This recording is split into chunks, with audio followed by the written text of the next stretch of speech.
네, 한 주를 시작하는 월요일 아침입니다. 힘차게 시작해 볼 텐데요. IS 김태성 본부장과 함께하겠습니다. 어서 오세요. 네, 안녕하세요. 네, 반갑습니다. 네. 일단 주말 사이에 뉴욕 증시의 분위기는 그래도 꽤나 괜찮았던 것 같습니다. 가장 큰 상승 재료로 보자면 앞서 살펴봤듯이 종전에 대한 기대감이 있을 거고요. 여기에다가 스페이스X 상장도 함께 한 몫을 한 것 같습니다. 네. 그런데 종전 내용은 계속해서 나왔던 이야기여서 이 부분들은 차치하고 스페이스X 이야기로 좀 넘어가 보자면 상장 첫날에 일단 19% 오르면서 나름대로 성공적인 데뷔를 했지 않았나 싶기도 한데 그런데 사실 시장이 우려했던 대로 다른 우주항공 관련주들이 수급이 빼앗기는 모습들이 나타나서요. 네. 오늘 국내 증시에서도 관련주들 새로운 예상을 해봐야 될까요? 일단 경계감은 좀 가지고 가셔야 될 것 같습니다. 스페이스X가 차지하고 있는 혹은 상징성에 대한 우리가 고민과 이 포인트들을 체크를 해보면 네. 지금 현재 반도체 칩 메이커들보다 밸류를 높게 주는 것이 맞을 것이냐. 그러니까 미래의 성장 가능성을 본다면 당연히 밸류에 대한 부분은 높게 쳐줄 수는 있죠. 하지만 지금 당장 미증시 어떤 트렌드라고 하면 현재 돈을 잘 벌고 있는 기업, 그리고 앞으로도 더 많은 돈을 벌어야 되는 기업에 굉장히 좋은 점수를 주는데 스페이스X 같은 경우에는 사실 작년 이맘때와 재작년 이맘때 대비해서는 엄청나게 큰 매출을 발생시키고 있는 것은 맞습니다. 하지만 바로 S&P 500 지수에 등록이 안 됐던 것 또한 이 실적에 대한 부분이 아직은 좀 미흡하기 때문이다라고 좀 볼 수는 있는데 이 부분을 감안을 해서 밸류를 책정을 해보면 사실 반도체 칩 기업보다는 높은 밸류를 줄 수 없는 그런데 또 이런 스페이스X보다도 이미 그 외의 로켓 관련주들에 대한 밸류는 더 높은 상황이다 보니까 그들의 차익 매도 물량이 당연히 세론으로 나타나는 것은 어떻게 보면 자연스러운 수순이라고 좀 보시면 될 것 같아요. 대신에 이제 이걸 우리나라로 가지고 왔을 때는 조금 다릅니다. 왜냐하면 우리나라 같은 경우에는 지금 미국에서도 구글이나 아마존처럼 스페이스X에 지분을 투자한 것과 그리고 이제 스페이스X에 관련해서 부품을 직간접적으로 납품을 하고 있는 기업들에 대한 시세가 굉장히 좋았었던 것이라 이 우주항공 관련해서 스페이스X가 없었던 그 사이에 어떤 대안이 돼서 대처가 돼서 올라왔었던 종목은 우리나라 증시에서는 저는 없었다고 보여지거든요. 해서 우리나라 관련주들에 대한 세로는 조금은 적게 나타날 가능성은 높겠습니다만 미래에셋과 같이 지분을 가지고 그동안에 많이 올라왔었던 쪽은 사실 추가적인 상승을 좀 보여주기에는 현실적으로 어려운 부분이 있으니까 이 부분은 감내하셔야 될 것 같고요. 이제는 완벽하게 대처를 혹은 대안을 할 수 있는 종목이 아니라 그냥 스페이스X가 상장을 했기 때문에 여기서 나온 자금들이 스페이스X로 직투자가 될 가능성이 높다라는 것을 좀 염두를 해보면서 안 좋아서 빠진다기보다는 결국에 이제 수급의 변동성 때문에 관련주들에 대한 조정은 우리가 감내하셔야 된다라는 의견 드려보도록 하겠습니다. 네, 일단 스페이스X가 상장을 무사히 마무리를 했지만 그래도 어느 정도 우주항공 관련주들 세로는 염두를 해두셔야 된다라는 이야기를 해주셨고요. 아무래도 지분을 가지고 추가적으로 올라갔던 쪽들에 대한 부분들 앞으로 상승폭에 있어서는 어느 정도 제한이 있지 않을까 생각을 해보시면 좋을 것 같습니다. 조금 전 속보가 하나 올라와서 말씀드리겠습니다. 트럼프 대통령이 이란과 거래 지금이 완료됐다라고 이야기를 하면서 선박들 시동을 걸어라라면서 코멘트를 하게 됐는데요. 지금 이란과의 협상이 타결이 된 것으로 보여지고 있습니다. 파키스탄 측에서는 미국과 이란 평화협상 타결 관련해서 19일에 스위스에서 서명을 할 것이다라는 속보도 들어와 있는데요. 자세한 내용들 잠시 후에 다시 한번 더 전해드리도록 하겠습니다. 자, 그렇다면 앞서서도 언급을 해주셨다시피 미래에셋 증권이 사실 주말 사이에 이런 소식이 들려왔습니다. 스페이스X 공모주 인수단으로 참여를 했는데 이 최종 물량을 한 주도 배정받지 못했다 이런 이야기가 들리면서 사실 주말 사이에 걱정하신 분들도 굉장히 많으셨을 것 같아요. 오늘 시장에서 일정 부분의 흔들림을 좀 예상해야 되겠죠? 그건 어쩔 수 없는 것 같아요. 그러니까 이게 IPO라고 하는 게 사실 우리나라 IPO는 배정 물량들이 정해져 있는 상황이다 보니까 물론 이제 그 안에서 받으시는 분들과 받지 못하시는 분들이 나뉘긴 합니다. 우리나라는. 근데 미국은 우리보다 더 랜덤 성향이 강하죠. 그리고 여러분들이 지난주 금요일에 아마 느끼셨다시피 스페이스X가 왜 거래가 아직도 안 돼? 라고 이제 많이들 또 궁금함에 여기저기 커뮤니티를 보니까 다들 찾고 계시더라고요. 우리나라 같은 경우에는 상장한 날이 정해지면 그 상장한 날 시초부터 매매가 가능합니다. 동시효과부터도 확인이 가능하고요. 하지만 미국은 이게 랜덤입니다. 상장 시작되는 그 시간 또한. 그러다 보니까 기준이 없어서 배정을 받지 못해 여기서 지금 환불금에 대한 압박을 받고 있는 것은 어떻게 보면 조정의 빌미가 될 수밖에 없을 것 같은데 미래에셋증권이 사실 근본적으로 지금 스페이스X 투자 때문에 올라왔는가 그건 아니죠. 네. 지수가 올라오고 미래에셋 증권을 사용하시는 분들의 수요가 높아지고 이로 인해서 수수료 수익이 굉장히 크게 증가를 하고 있었던 상황이었기 때문에 이 우주항공 관련해서만 올라온 것은 아니라 만약에 조정이 나오게 되면 그 조정의 폭은 굉장히 제한적이 될 가능성이 높아요.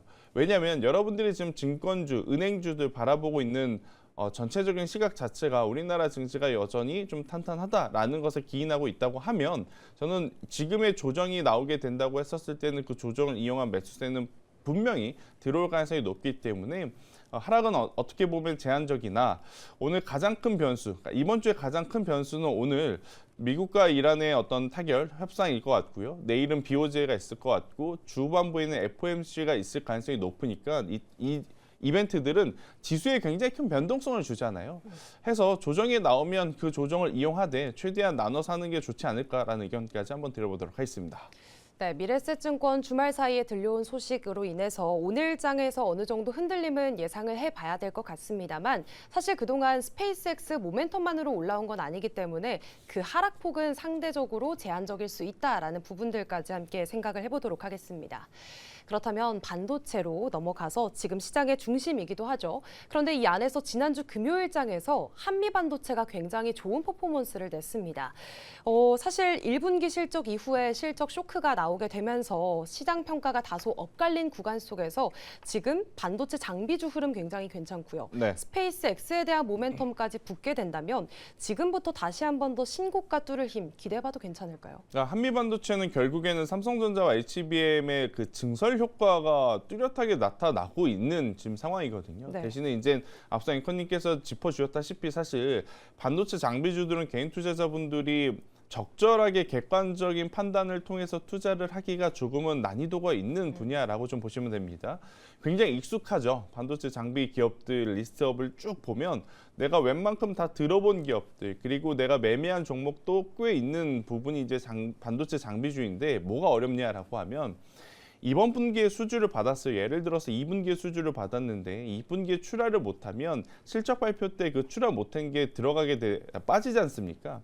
그러면 이제 시장에서의 평가는 아니 수주는 받았는데 왜 출하를 못했을까? 그리고 여기에 YOY 대비 MOM 대비 당연히 출하를 못했기 때문에 분명히 2월 된 매출임에도 불구하고 실적이 굉장히 어떻게 보면 감소해 보이는 그런 영향들이 있거든요. 한미반도체의 지난 분기 실적이 그래서 크게 한번 흔들렸지 않습니까? 해서 빠르게 회복하고 있긴 합니다만 반도체 장비주들은 이런 변수가 있다는 것은 여러분들이 머릿속에 좀 기억해 두셔야 될 것 같고 대신에 지금 쫓아갈 필요는 없을 것 같아요. 한미반도체가 사실은 지난주에 최태원 회장님의 어떤 증설 그리고 젠상 CEO는 그 증설에도 여전히 아마 수요를 못 따라갈 거다라는 이야기에 반응한 것과 더불어 스페이스X가 안 묻었으면 다행히 안 묻었으면 전 차라리 나았을 것 같은데 네. 하필 또 스페이스X에 지분 투자한 게 장 막판에 이제 좀 묻으면서 상승을 했기 때문에 스페이스X에 관련한 변동성에 한미반도체도 조금은 휩쓸리지 않을까라는 생각이 들어서 쫓아가기에는 다소 조금 부담이 있다 생각이 들고 있고요. 그러면 그 외에 반도체 소부장주들은 어떻게 생각을 하느냐? 저는 일단 기조는 명확합니다. 삼성전자와 SK하이닉스는 누가 뭐라 그래도 지금 밸류가 낮고 현재 밸류를 감안을 해서 투자할 만한 메리트가 굉장히 충분하다라고 하지만 장비, 소재, 부품주들 사실 다음 분기 실적 시즌까지 굉장히 시간이 많이 남아 있는데 그중에서 일부는 실적이 잘 나올 가능성이 높지만 또 일부는 실적에 대한 불확실성이 완벽하게 제거가 됐다라고 좀 보기 어렵고 여러분들이 주말 사이에 PER을 한번 다 체크를 보셨을 것 같은데 PER 기준으로 보더라도 PBR 기준으로 보더라도 지금 약간은 장비주들에 대한 평가는 조금은 고평가되었다라는 저는 평가를 받고 있어서 이쪽 부분은 쫓아가기보다는 잠시 쉬어갈 때 그 안에서 최대한 옥석 가리개가 되어 있는 장비주들에게 집중을 하는 게 맞을 것 같다는 의견 한번 드려보도록 하겠습니다. 네, 우선 사실 삼성전자와 하이닉스보다는 개인 투자자들이 다루기가 어려운 쪽이 반도체 장비단이 아닌가 싶습니다. 지금처럼 뭐 한미 반도체를 비롯해서 많이 올라간 장비단들 쫓아가기에는 다소 부담이 있다라는 말로 정리를 해보도록 하겠습니다. 저희가 다음 질문 넘어가기 전에 앞서서 나왔던 속보를 다시 한 번 더 짚고 넘어가야 될 것 같은데요. 앞서서 트럼프 대통령이 이란과의 협상 타결됐다. 호르무즈 통행료 없이 이제 개방이 될 것이다라는 이야기들이 함께 들려오고 있습니다. 사실 그동안 종전에 대한 이야기 계속 나왔었고 네. 지금 사실 이란 측의 입장이 나오지 않은 상황에서 트럼프 대통령의 언급만 나온 상황이어서요. 이제 진짜 전쟁이 끝났다라고 우리는 받아들여야 될까요? 일단 두 가지를 확인하시면 됩니다. 네. 오늘 만약에 WTI 유가 선물 시세가 열리게 되었을 때 이 뉴스에 반응을 해서 배럴당 80불 초반대로 내려오게 된다고 하면 시장은 굉장히 신뢰도 높게 이제는 이 뉴스를 받아들이고 있다 이렇게 좀 보시면 될 것 같고 여기에 더해서 어떤 것을 좀 봐야 되냐면 미국의 국채 금리에 대한 방향성을 좀 보셔야 될 것 같습니다. 결국 지금 유가가 떨어지는 게 우리나라 증시를 포함해서 전 세계 증시에 어떤 영향을 줄 거냐 이걸 감안을 해보면 국채 금리가 떨어져야 프로그램 쪽으로 나오던 매도가 확 줄어들 가능성이 높다라는 게 첫 번째일 것 같고요. 두 번째가 국제 유가가 떨어지게 되면 인플레이션에 대한 압박이 줄어들 수밖에 없겠죠. 그렇게 되었을 땐 지금 아마 트럼프 행정부도 굉장히 애가 타고 속도를 좀 낼 수밖에 없는 게 FOMC가 지금 며칠 안 앞두고 있는 상황이잖아요. 네. 그러니까 FOMC 전에 뭔가 이 유가에 대한 변동성을 확 잡아줘야 케빈 어시시라는 분이 조금은 비둘기파적인 이야기를 함에 있어서 도움이 될 수 있다 생각을 했을 것 같아요. 해서 지금 주말 사이에 굉장히 불편한 이야기가 나왔음에도 불구하고 굉장히 빠르게 지금 타결됐다라는 속보를 내보이고 있지 않을까 이렇게 좀 생각이 드는데 일단 두 가지입니다. WTI 유가의 하락 속도 그리고 두 번째 유가 하락한 만큼 미국의 국채 금리도 지금 연동돼서 움직여주는지 여부를 여러분들이 오늘 장중에 꼭 한번 체크를 해보셨으면 좋겠다는 의견 드리겠습니다. 네, 일단 속보가 이렇게 전해지긴 했지만 결과적으로 우리가 확인을 해봐야 될 건 WTI 유가의 하락 속도 그리고 미국 국채 금리의 움직임까지도 함께 확인을 해보셔야 되겠습니다. 일단 트럼프 대통령의 입장까지만 나온 상황이어서 앞으로 이란이 어떤 내용들을 내놓는지 이 부분들까지 체크가 필요해 보입니다. 자, 그렇다면 반도체로 다시 넘어가서요. 금요일장에서 반도체 투탑이 질주를 하다가 이제 마감 직전에 좀 꺾였던 모습들을 나타냈습니다. 그런데 그 내용 살펴보니까 지금 월가 쪽에서 삼전 닉스를 향한 베팅을 좀 속도 조절을 해라 이런 이야기들이 들려온 것으로 보이거든요. 그런데 이게 사실 삼전 닉스 앞으로 갈 수 있는 그 주가 상승 탄력도에 있어서 어느 정도 축소를 걱정해야 되는 걸까요? 걱정할 필요는 없을 것 같아요. 지금 3배짜리 ETF도 지금 출시되기 직전임을 감안을 해보면 수급 쪽으로의 어떤 유동성 감소는 네. 저는 없을 가능성이 높다 이렇게 좀 보시면 될 것 같고 대신에 이제 이거죠. 좋은 것과 지금 그들이 원래 정해놓은 알고리즘대로 프로그램이 작동하는 것은 별개의 이슈라고 좀 보시면 됩니다.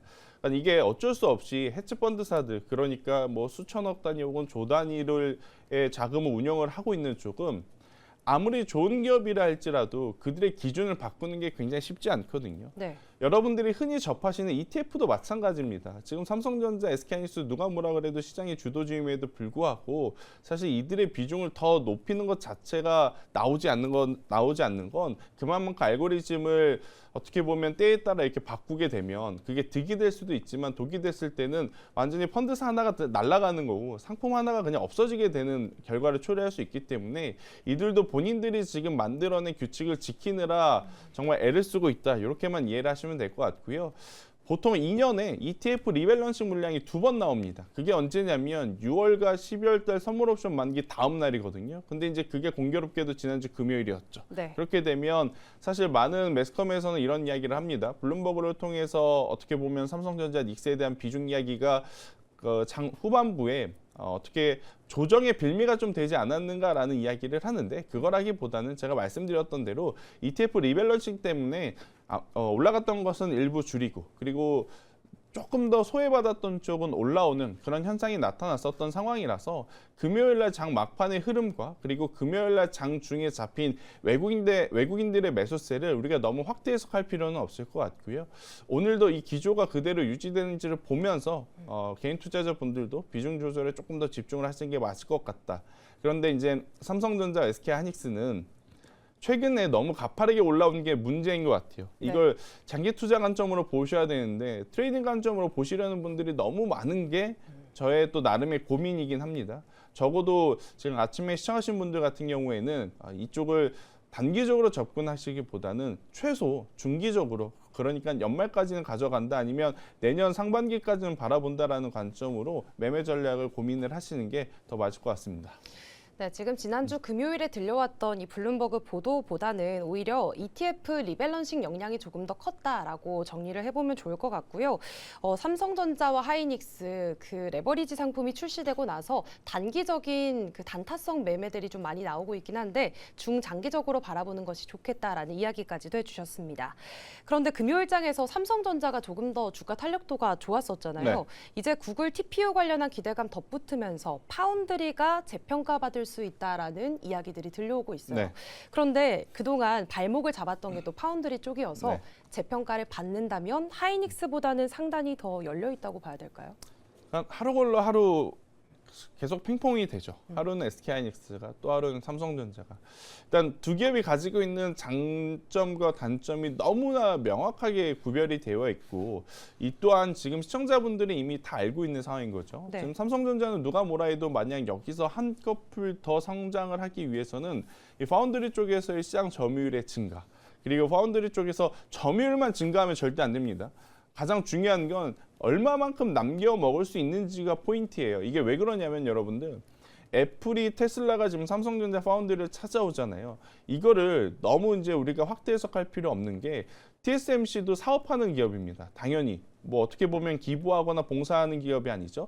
예를 들어 지금 TSMC가 엔비디아 거를 엄청나게 많이 하고 있는데 엔비디아 거보다 만약 애플 그리고 테슬라의 제품이 마진율이 더 좋았다면 그들이 엔비디아 거는 조금 내리고 애플이라든지 테슬라 거를 했을 겁니다. 하지만 지금 엔비디아 거를 계속 하는 이유는 상대적으로 애플에 혹은 테슬라가 맡기려고 하는 단가가 그들의 어떤 눈높이에 충족시키지 못했기 때문임을 감안을 해보면 일단 우리나라 삼성전자 파운드리는 기계 돌리는 것에만 지금 집중을 하고 있는데 이걸로는 안 될 것 같고요. 추후에는 결국 영업이익률이 얼마만큼 남겨지는지 여부가 가장 중요한 포인트가 될 것 같다. 삼성전자는 여기에 지금 사활을 거는 거고, 그리고 지금 SK하이닉스 같은 경우에는 베라 루빈 또 그 다음 세대의 어떤 스펙들, 그리고 데이터 센터 확장에 따른 HBM에 대한 수요 증가, 요게 이제 포인트지 않습니까?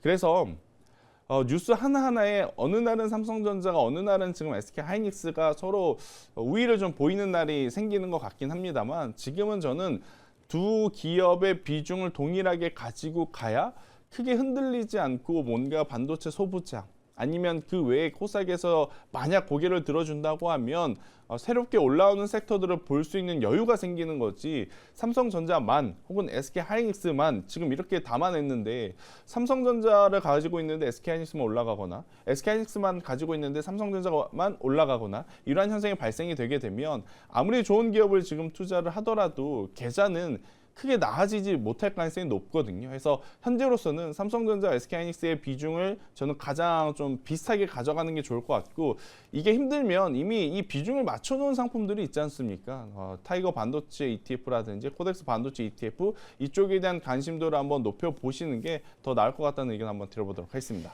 네, 사실 뭐 뉴스 플로우에 따라서 어느 날은 삼성전자, 어느 날은 네. 하이닉스가 또 잘 가는 날이 있기 때문에 비중을 비슷하게 가져간다거나 혹은 ETF도 안전한 선택지가 될 수 있다, 이런 이야기를 해주셨고요. 그렇다면 짧게 소부장 요즘 잘 갔잖아요. 네. 그렇다 보니까 오늘장 안에서도 만약에 소부장 쪽 공략해 본다면 네. 어느 쪽이 조금 더 나을 거라고 생각하세요? 저는 사실 앞서 장기주 쪽은 조금 보수적으로 봤는데 소재와 부품 쪽은 나름 시나리오를 어떻게 그리고 있냐면, 분명히 판가 인상에 대한 이야기가 지난주 주 후반부에 나왔단 말이에요. 그러면 이렇게 되면 뭐 천정부지로 디램 가격, 낸드 플래시 가격 상승한 것처럼 부품 가격을 매기진 못하겠지만, 그래도 나름의 어떤 전략들을 좀 가지고 생각을 했을 때는 판가 인상을 통해서 수혜를 볼 수 있는 반도체 소재와 부품에 한번 집중을 해보셨으면 좋겠다는 생각을 하고 있고요. 대표적으로 저는 이렇다고 하면 하나 머티리얼즈를 저는 최우선 종목으로, 그리고 이제 두 번째로는 지금 영업이익률이 가장 높은 게 반도체 테스트 쪽이거든요. 그래서 대표적으로 TF이라든지 TSE와 같은 기업들까지도 꼭 체크를 해보셨으면 좋겠다는 의견 드리겠습니다. 네, 오히려 지금 시장 상황과는 다르게 소재와 부품단에 조금 더 집중을 해보자라고 이야기해 주시면서 하나 머트리얼즈, TFE, TSE까지 모두 짚어주셨습니다. 그렇다면 마지막으로 삼성이 최근에 에너지 전담 TF를 꾸렸다는 단독 기사가 있어서요. 기존에도 에너지 관련해서 사업이 없던 건 아니었는데 네. 이렇게 별도로 TF를 꾸렸다는 건 레인보우 로보틱스처럼 M&A에 대한 가능성 열어봐야 될지 어느 쪽에 좀 집중을 해야 될까요? 그런데 사실 지금 에너지 쪽으로는 M&A 할 여유가 있을까 저는 고민이 돼요. 왜냐? 돈이 없는 게 아니라 네.